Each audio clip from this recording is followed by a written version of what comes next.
Oh. Okay.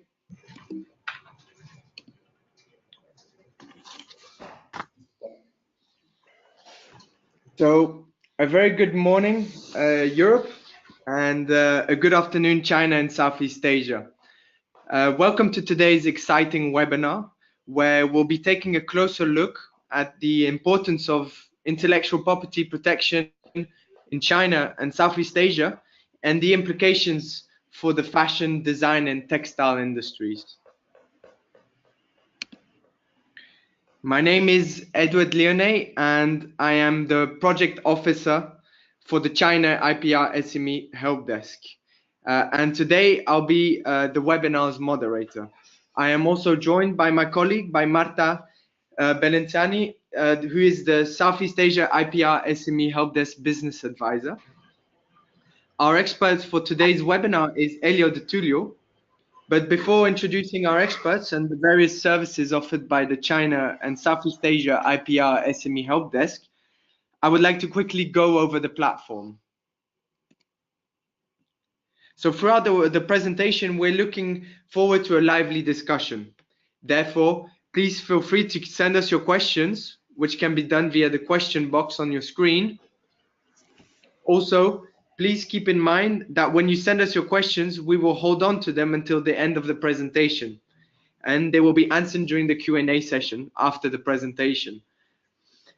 Also, please keep in mind that we're recording today's webinar, and it will be made available to download from the webinar section on the China and Southeast Asia IPR SME Help Desk website in the following days. Right. So for those of you who are not aware of the China and Southeast Asia IPR SME Help Desk and the different services that we provide, here's a quick introduction. We're a project that's funded directly by the European Union, and the services that we provide are free of charge for all European SMEs and business intermediaries. We provide jargon-free and confidential advice on IPR issues in relation to China and Southeast Asia. And as you can see on your slides, the range of services we offer include an inquiry helpline, where you're able to ask us an IPR related questions via questions at China or Southeast Asia iprhelpdesk.eu, to which an expert will reply within a maximum of 3 working days. We organize training events across Europe, China, and Southeast Asia throughout the year. Additionally, we provide IP materials such as guides and newsletters, case study catalogs, which are all available to download directly on our website. Furthermore, you can find an interactive e-learning module under the business tools section. If you want to keep up to date regarding the latest development on IPR related matters, I would strongly encourage you to visit our website. Finally, I would also recommend you that you follow us on social media in order to receive updates regarding upcoming events. Right. I would like to introduce today's speaker, Mr. Elio De Tullio. Elio is an IP lawyer at the De Tullio Partners firm. He's also an IP expert on China and Southeast Asia Help Desk. So thank you, Elio, for being here. Elio, the floor is yours, and we'll start with the presentation. Thank you very much, Edward. I will take the command of the presentation. Yes. So,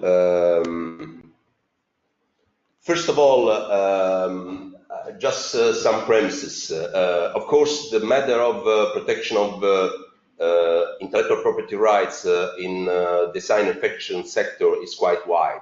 So we decided to treat it only for China and some Southeast Asian countries like Myanmar, Indonesia, and Singapore.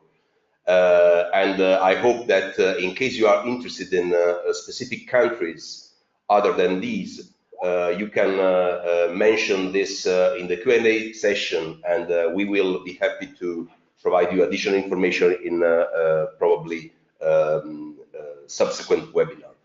Let's say that IPR protection in design and textile sector can have an impact on different intellectual property rights. You can have, of course, patents and utility models for new textile machineries and yarns, protection of design of innovative textures, but also copyrights on drawings and protection of trade secrets. Above all, trademarks are still the kings of intellectual property right, because they are the way companies are able to distinguish themselves and their products on the market.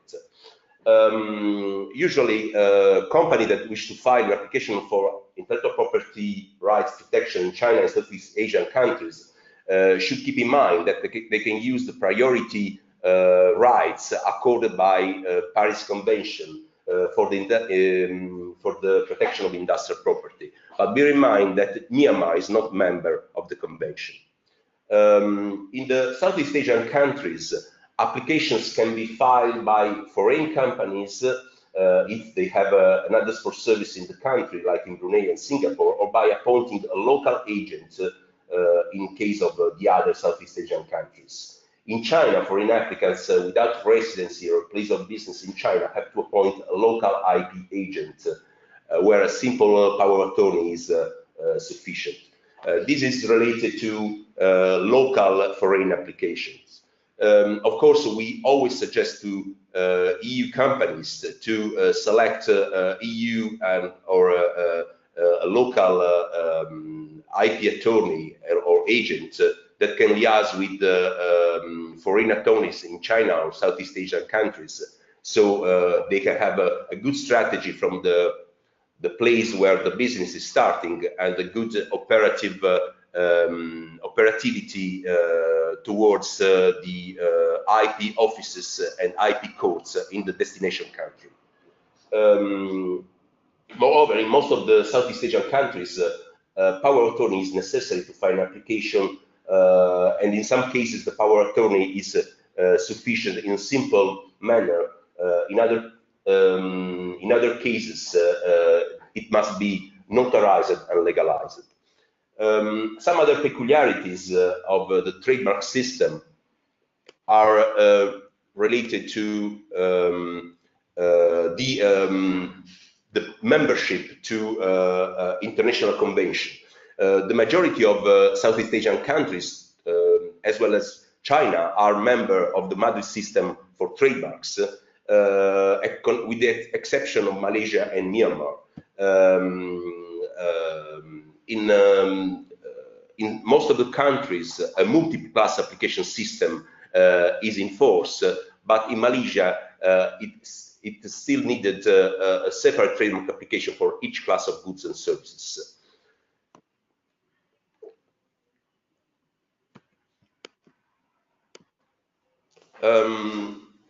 Other peculiarities of the trademark system are related to the duration of the rights. For instance, in China and in some of the Southeast Asian countries, the 10 years start from the filing date, while in other countries like Laos and Philippines, they start from the date of registration. It is very important to bear in mind that in Myanmar there are some new developments of the intellectual property system. So right now there is no trademark registration system, and the trademark owner can file only a declaration of ownership with the Register of Deeds and Assurance, and publish an English notice on a newspaper that is like a publication of the trademark application. And such registration lasts only for 3 years. But the new trademark and industrial design law has been approved last January 30, 2019. The implementation law is still in progress, and the biggest change is that, of course, there will be a trademark register, but there will be also the lack of a re-registration process from the current system to the new system, as well as a new first-to-file system. So it is highly advisable to be ready and to be updated about the Myanmar situation, because those who are registered those who are registered with the declaration of ownership should file quickly an application before the trademark office so they can have an immediate protection of their trademarks. Probably there will be a 3 to 6 months transitional period, so the right owner can try to re-register their trademarks. But of course, this is not sure yet because the implementation law is still under discussion. Some peculiarities of the IP system in Myanmar are also related to the design law. So this there will be a new industrial design law. As to novelty and industrial applicability, the industrial design will not have different characteristics from those valid in all the other Southeast Asian countries. But probably what is important to take into consideration is that the term of protection will be maximum 15 years. So 5 years with 2 wise, with 2 possibilities to renew the registration. And there will be some criminal sanctions in case of dishonest registration or violation of design rights in Myanmar. We always try to push companies to be very active in all the preliminary activities in order to start a business in China and Southeast Asia. So the following slides are related to the basic behaviors to be taken before starting the commercialization of goods and services in the market.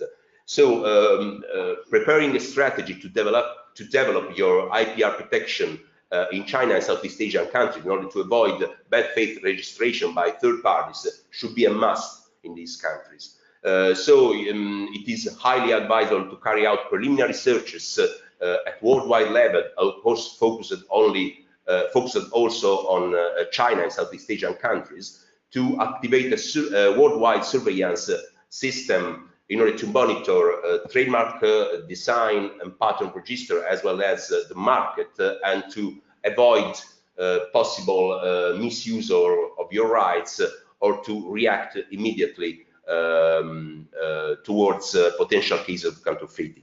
Of course, the protection of products and processes also as trade secrets, and now we'll see what does it mean, will help companies and right holders to prevent the disclosure of a process by a competitor through reverse engineering, because reverse engineering is a common practice in these countries. So on this purpose, of course, the usual NDA, non-disclosure agreement, are really a good way to prevent possible problems in these countries, but you can also consider an upgrade of these NDAs. The NNN agreement, so non-disclosure, non-use, and non-circumvention. So in order to push third parties, third foreign parties to be very careful to infringe your IP rights. Non-disclosure, so the part will protect, this part of the agreement will protect your confidential data and information from abusive disclosure. Non-use, so the Chinese or Southeast Asian partner will undertake in written not to use or register your works, your IPRs and products in a competitive way with your company. And if the partner will not fulfill such terms, it will be liable for breach of contract. And non-circumvention, so the Chinese partner will undertake not to circumvent the agreement and not to interfere with your clients or with the price of the products at your disadvantage. Of course, this agreement should provide as applicable law and as a competent court the jurisdiction of the country in which the agreement should be enforced. So in case of China, the governing law will be the Chinese law, the competent court will be the Chinese court, and the language governing the agreement should be the Chinese. So in this way, the agreement will be enforceable in an efficient and swift way before Chinese courts. Of course, it is always a good suggestion to have a lawyer or IP attorney in your center of interest, your center of decision. So in European Union, if you are a EU company, and then to have a foreign agent in the country in which the agreement needs to be enforced. Just some basics about China and Southeast Asian countries. Generally speaking, only registered IPRs are protected, even if after the new law on trademarks, also unregistered trademarks can enjoy a slight protection in China against trademark application registration in bad faith. China adopts a first-to-file system on IPR. Of course, it's highly advisable to protect also the Chinese transliteration of the mark. Protection lasts for 10 years for trademarks that can be renewed indefinitely for a period of 10 years. And for patents, the usual duration is 20 years. And for utility models, so the small invention, is 10 years. And these rules are not enforced in Hong Kong, Macau, and Taiwan. The registration authorities have changed during last year.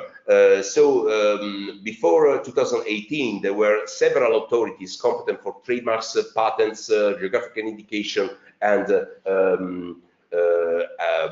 the industry and commerce. But now there is a central authority, CNIPA, China National Intellectual Property Administration, that deal with patents, utility models, designs, trademarks, and geographical indication. As to copyright, the competent authority is still the Copyright Protection Center of China, authorized by the National Copyright Administration of China. We have already examined the membership of China to all international conventions. So the only convention in which China is not member is the Hague Convention regarding design, industrial design, and the object of protection is in line with international standards.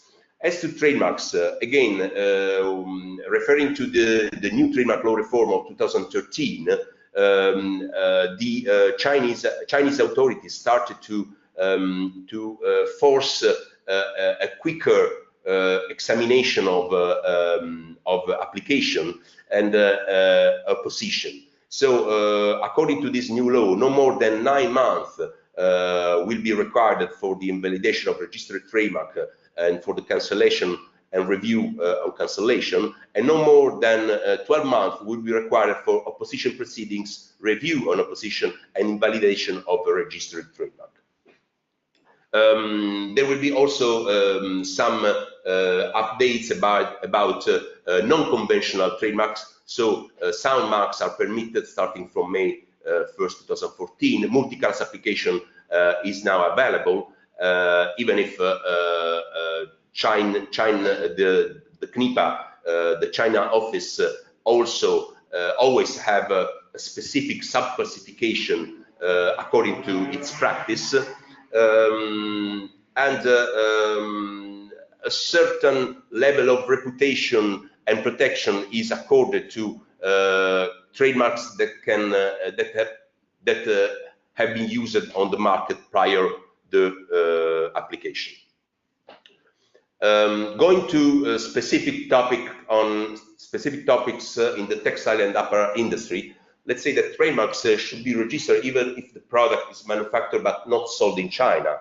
Indeed, the registered trademark may prevent replacement parts bearing your trademark to be copied and your company's packaging bearing your trademark to be copied. So producers of yarns and fabrics who own valuable brand names are recommended to register names and logos as trademarks in China.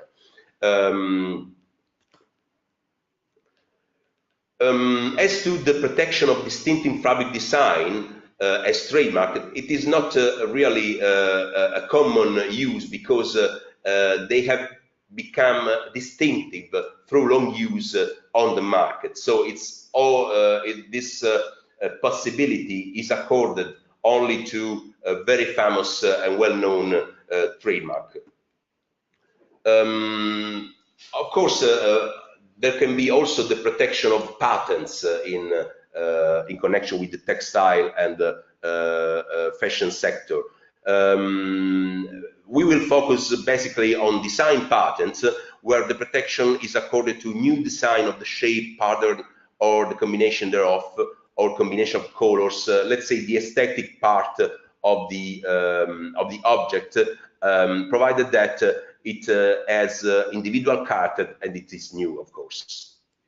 But in some cases, also some textile machinery patents can be protected in China and can be, of course, enforceable.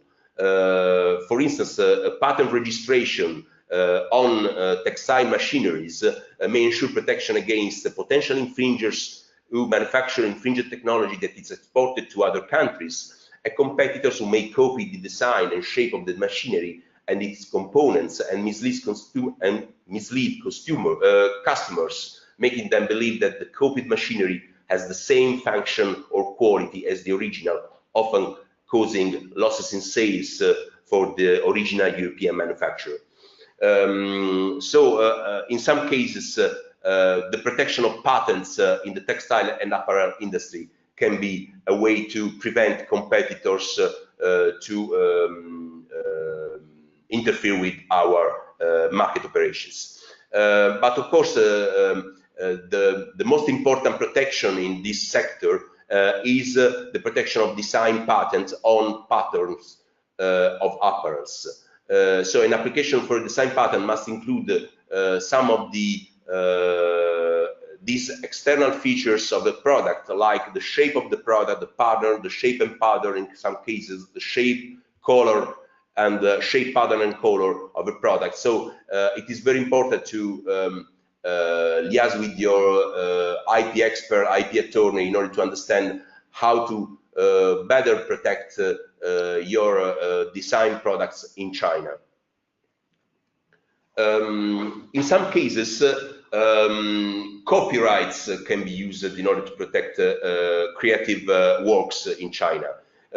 Copyright is a right that arises automatically upon the creation of work, but of course the registration at the Copyright Protection Center of China is highly advisable, because it's a way to convince courts and judges about the date of the start of the protection, and as well as the paternity of the copyright, the creative work.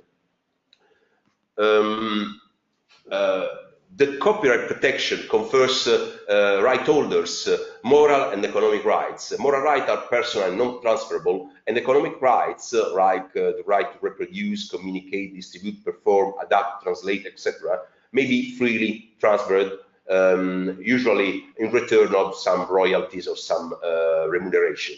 The term of protection is 50 years from the time of the death of the author of the right, but the protection of the other moral rights is unlimited. Of course, all creative and artistic work and original ideas can be protected with copyrights, and very often copyright can be used as a standalone right or a supplementary tool to enforce other IP rights. For instance, when the protection of trademarks, or the path for the registration of trademarks is quite difficult for the presence in the register of prior bad faith application. Sometimes, in order to prevent competitors or trolls to counterfeit a website or other tool of your business, you can try to use copyrights.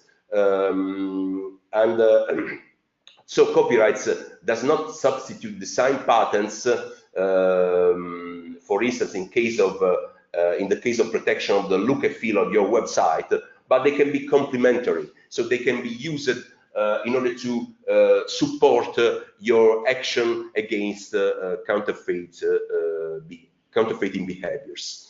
In case of in the textile and apparel industry, of course, copyrights can be used to protect some parts of the creative works, but also to protect software and technical manuals that can be used to operate and maintain textile manufacturing technologies. So it is always try to think about a multi-layer protection, either for machineries and technology or processes, and for products coming from this business.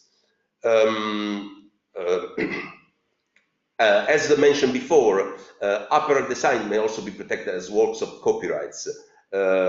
Indeed, copyright law considers work eligible of protection as copyrights, also drawings, product designs, and description thereof. Of course, it's always to focus on the basic protection of design patents, but you can also think to start a double protection or a multi-layer protection for your products in China. Another way to protect your business in China is to protect trade secrets. We already mentioned the possibility to use NDA and NDA, so I will not focus again on these agreements. But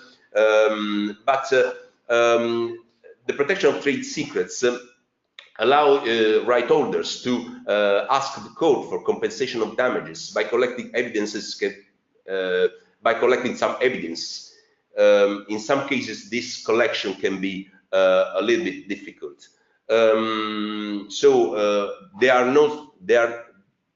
are not so many cases of trade secrets enforcement in China, but in case you decide to protect your trade secrets and to start a possible action in China, you should consider that a trade secret must not be public, meaning that it must not be known by the general public or by competitors, have actual or potential commercial value, meaning that it must give owner a competitive advantage or be capable of generating economic benefit, and that then it can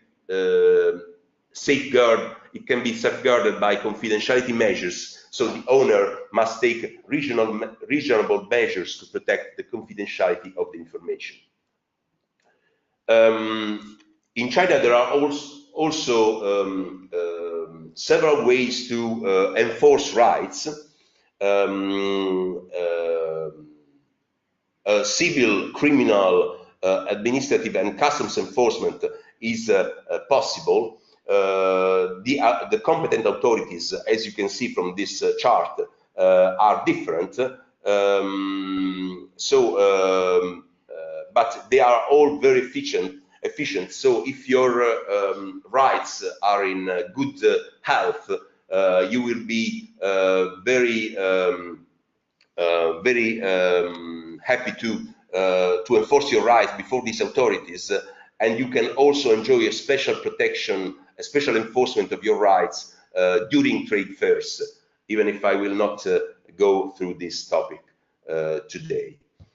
Let's go to some case studies. This is a case study of a yarn brand in class 23. A company filed an application in class 23 for textile yarns, and another company filed an opposition against said application in class 23. It had already registered the same mark in class 22 for textile fiber prior to the filing date of the opposed application. So the opposed party, in this case, is a competitor of the opposing party in relation to products in class 22. However, the opposed party did not produce or sell any article or textile yarns included in class 23, while the opposing party conducts also its business activity for a long time. Therefore, company X, the first company, did not have any good faith or genuine intention in registering the trademark in class 23. And due to many years' use of the mark in China for textile fiber products, including class 22, the opposed party brand has obtained a good reputation in China. So considering this good reputation of the opposing party's trademark in class 22 and the close connection between textile fiber products included in class 22 and textile yarns included in class 23, the Chinese consumers could be confused about the source of the origin of the product if the opposed mark is registered and used. Therefore, the opposition in this case was upheld and the opposed mark was rejected. In this case, the key for success was to prove the good reputation of the opposing party's mark in class 22, proving the close connection between textile fiber including class 22 and textile yarns including class 23, and proving the competition between the two companies, especially arguing that the opposed party did not have any good faith or genuine intention in registering the trademark in class 23. This is a typical case of trademark opposition in China. And in this case, the applicable article is Article 44.1, according to which a registered trademark obtained by deceptive or other improper means shall be declared invalid. So the basic principle is that as long as improper means have been proved, it is not necessary to prove that also deceptive means occurred. Another case is related to, this is not really related to the textile sector, but is related to a laundry ball brand in class 3. So we are talking about something used to wash also textiles. So in this case, the client has no prior use or prior rights in China, and the applicant company has a long history of developing washing technology, manufacturing and distribution of washing products, and has obtained trademark registrations in the US and Canada. Enjoys a unique design and copyright protection for its trademarks, and it's impossible that other trademarks create an identical design mark by coincidence. So in the other party is a trademark troll that has no good reason to file the disputed trademark, and it has also a history of trolls imitating foreign popular brands in China. In this case, the TRAB decided that the applicant's trademark is not well known in China due to no prior use. The evidence submitted were not sufficient. The respondent did not offer an acceptable excuse of why it filed so many different foreign brands and trademarks in China, so has an history of, let's say, bad faith application. And the respondent obviously does not have a genuine intention of trademark use since it is selling its trademark to the public. So consequently, TRAB in this case ruled that the disputed registration shall be declared invalid. This is the third case, is a typical case of the lack of protection of the Chinese transliteration of the trademark in China, coming from a EU company. So this is a Spanish company, holder of trademark in the textile sector, registered in classes 24 and 25. They registered the trademark in Latin characters, but they forgot to register the trademark in Chinese transliteration. In this case, the application was rejected due to the existence of a prior identical registered trademark for the same products in the registers. And in this case, the company, the Spanish company, decided to carry out some investigation about the company owning the trademark that was the basis of the office's objection. And they realized that the trademark was filed and registered by a competitor, one of the greater competitor of this company. And both company, you know, the competitor and the applicants were the same, had the same general manager. So this was only a way to prevent the Spanish company to access the market, the Chinese market. So at this point, the Spanish company filed a successful opposition to the registration of the earlier registered trademark based on the evidences collected during their investigation. They challenged the bad faith of the existing application, and they managed to obtain the registration of its trademarks, trademark in the Chinese character, even if in this case they spent much more money than needed. This case is related to the counterfeiting of design patents in China.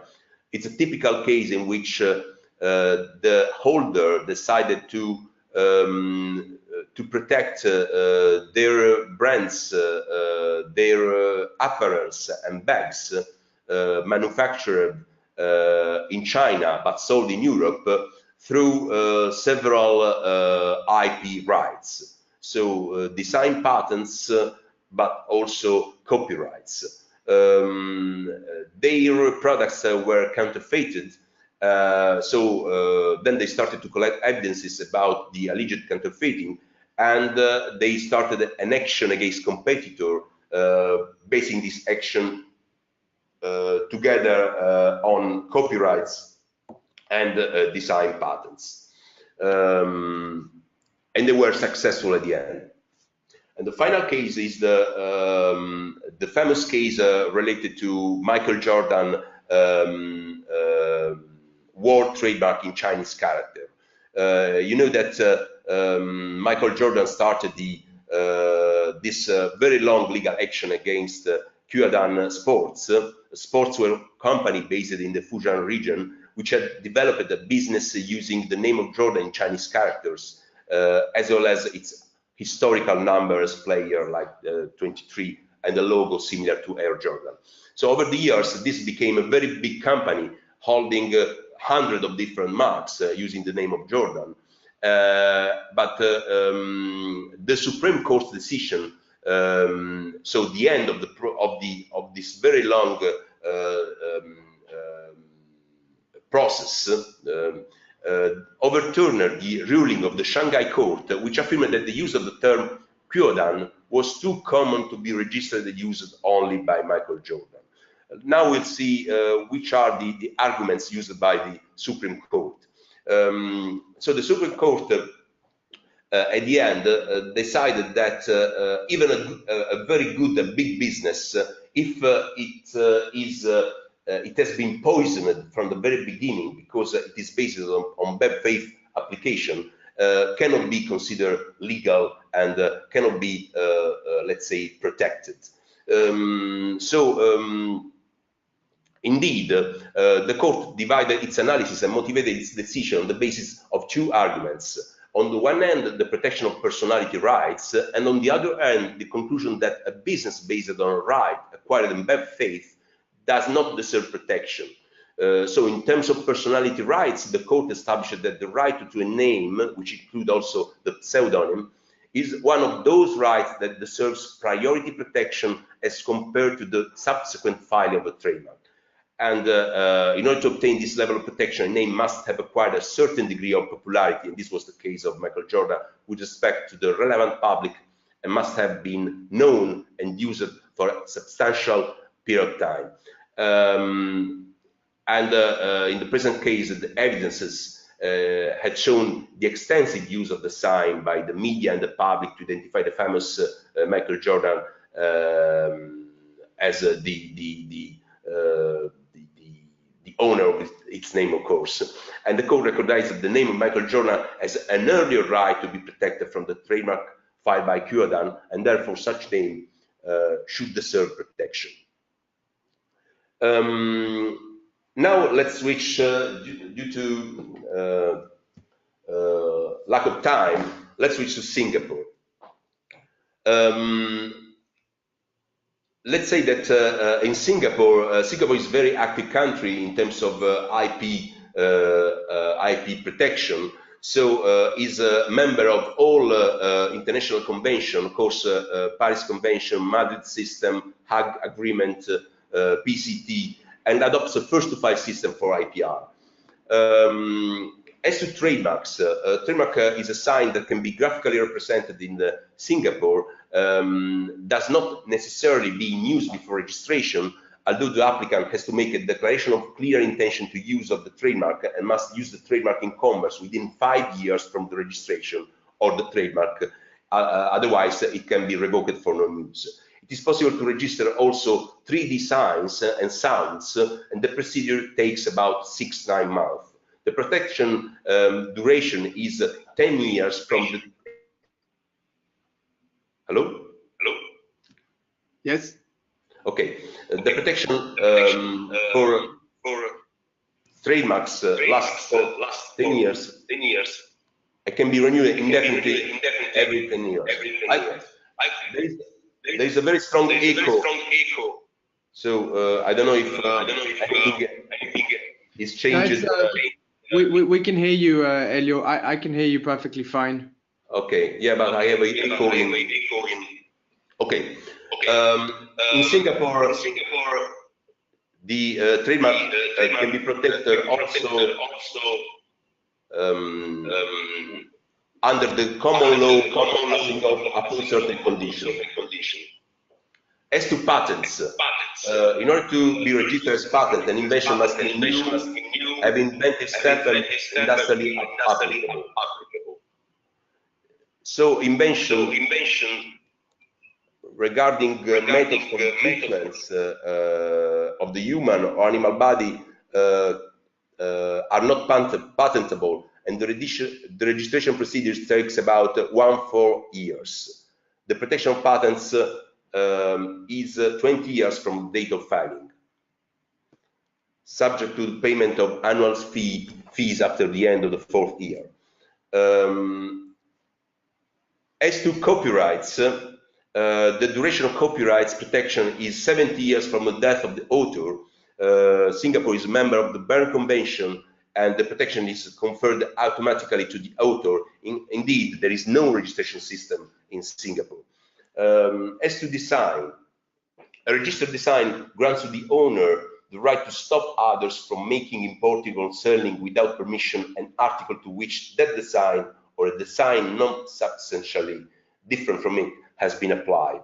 A registered design may be obtained to protect the features of shape or configuration, pattern, or ornament applied to an article, a good, by an industrial process.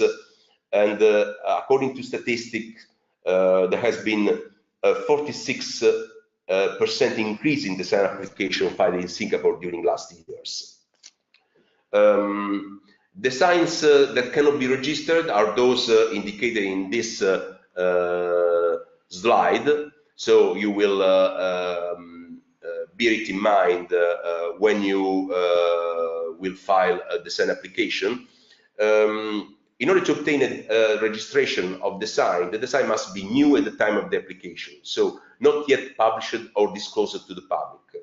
It is possible to claim priority according to the Paris Convention,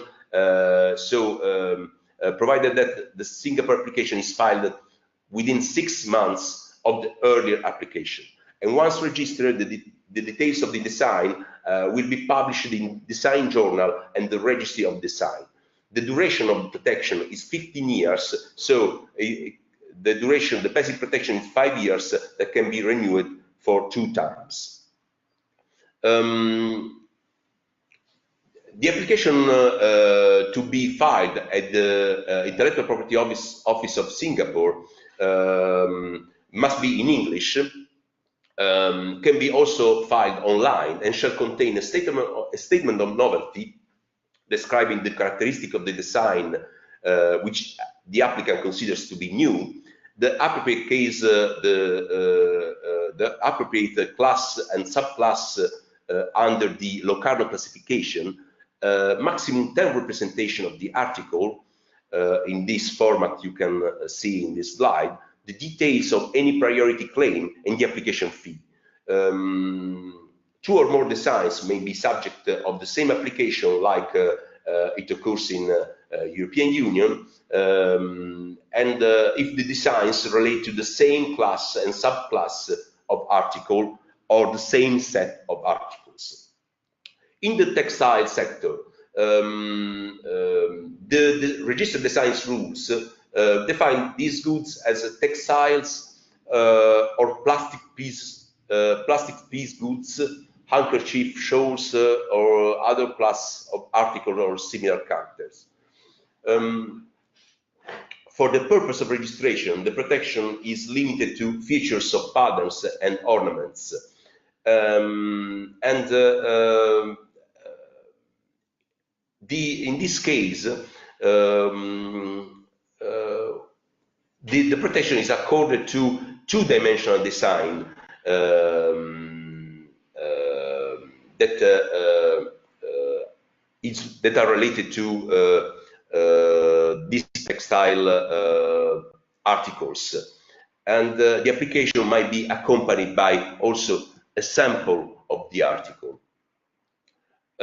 In Singapore, it is not common to use a complementary protection of copyrights on design products like I mentioned about China. There is where the design has been registered and copyright subsists in the corresponding design, the design will be only protected by the design law. So this indeed to prevent dual protection, so design and copyright protection in Singapore. In addition, some shapes can be protected in Singapore through shape marks that are considered like non-conventional trademarks, so 3D shapes. So the aspect of packaging, colors, and other kind of ornaments of the product. In order to be registered as trademark, the trademark has to consist of the shape which results from the nature of the goods themselves.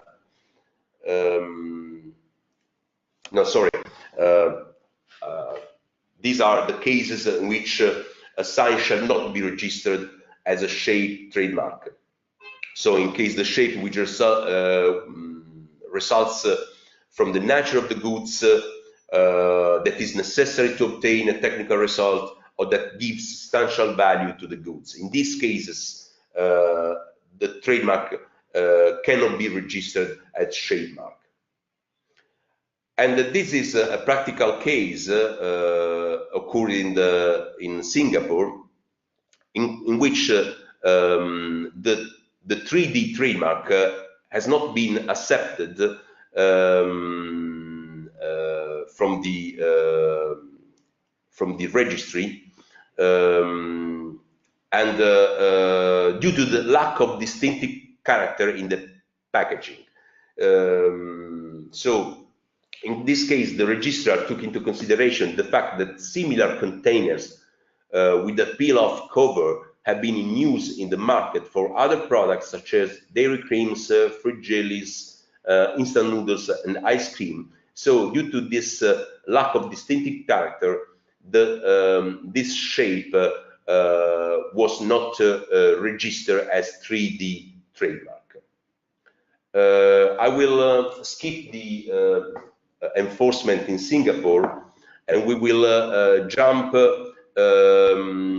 to another case that is related to the 2-finger and 4-finger shapes.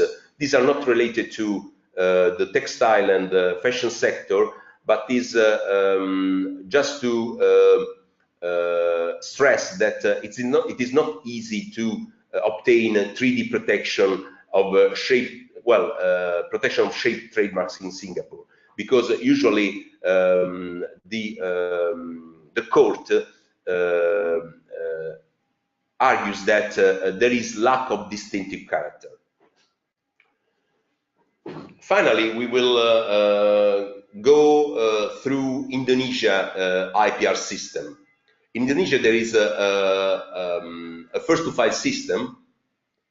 Indonesia is a part of the Patent Cooperation Treaty and of the Madrid system, but is also part of the member of the Paris Convention.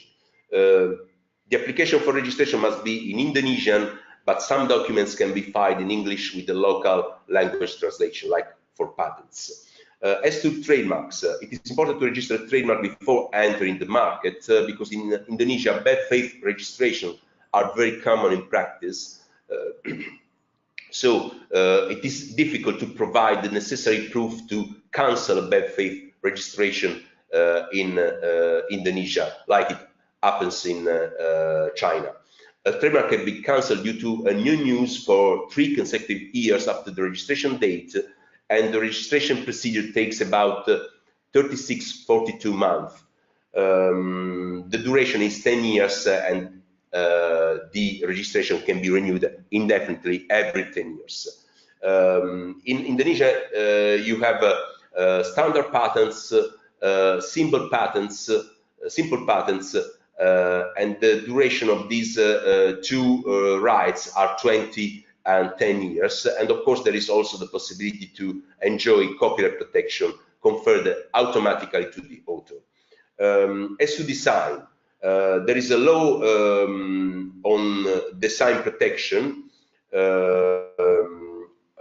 Of course, there is the possibility to enjoy priority according to the Paris Convention, and this law on industrial design protects the shape, configuration of the composition or the ornaments of the product, so in a 2- or 3-dimensional form, which gives aesthetic impression and can be realized to characterize patterns or to produce products, goods, industrial commodities, and handcrafts. The application for industrial design in Indonesia take about 24-36 months to be granted, and the registration lasts for 10 years from the filing date. Industrial design application in Indonesia can be requested for one product. This kind of application is filed for the whole creation applied to a product. For example, an application that is filed for a CAP 6 for industrial design protection for every component and creation of the said CAP, or a partial design. In this case, the application is filed to seek protection only for some parts of the creation applied to a product as an industrial design, and a set of products. So an industrial design in this case can be filed for several products that constitute a unity, like let's say a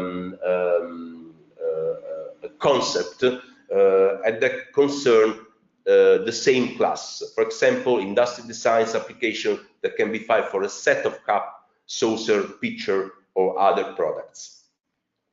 In some cases, designs cannot be registered in case of lack of novelty, but also in some other cases that can be that are summarized in this chart. There is a new requirement on novelty in Indonesia. So one of the most important requirements for design registration is novelty, and novelty is ascertained through an examination process now in which the design is compared with other prior arts. The novelty of the design shall not be lost if in a period of maximum 6 months before filing date the design has been exhibited in an official exhibition and or has been used for the purpose of education, research, and development. So in this case, there is a kind of grace period. Other kind of protection of design products can be accorded by the copyright law and through the 3D non-traditional trademarks, according to this new trademark law that became effective starting from November 2016. In Indonesia, you have all kinds of enforcements, civil, criminal, customs, and other remedies, but due to the composition of the country, you know that Indonesia is composed by a lot of islands. It's above all the custom enforcement is not really effective, and there is no registration system with customs in Indonesia. But civil and criminal enforcement can be effectively started and concluded.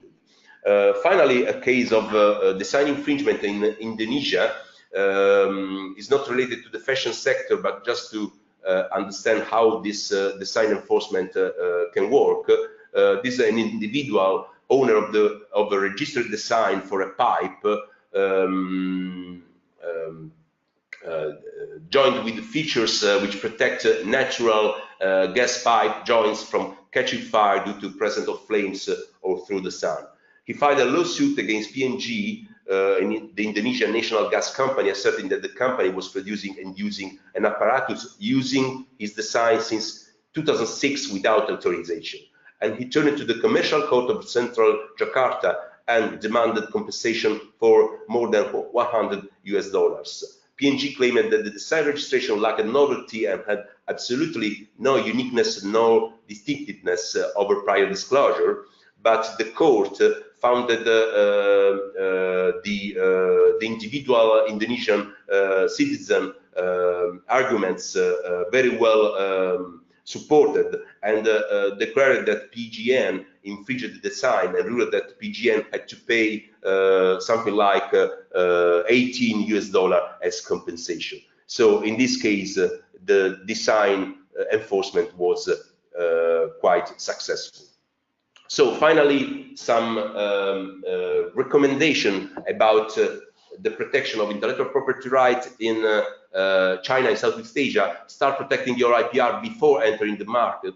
Prepare a strategy to develop your IPR protection with your IP attorney or lawyer specialized in intellectual property. Carry out preliminary searches before filing any application, because if the novelty and distinctive capacity or inventive step or individual character has not been ascertained in advance, you will have a weak right to enforce before the courts.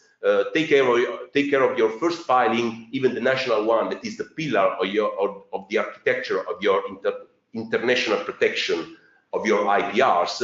Protect also the Chinese or the local language, so the transliteration of your Latin trademark.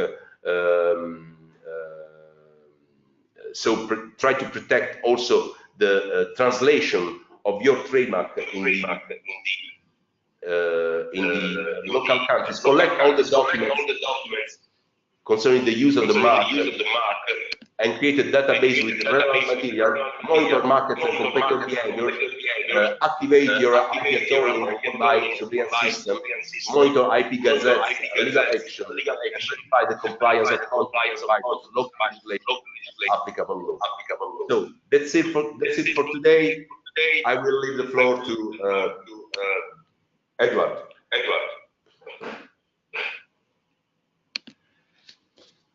Okay. Thank you very much.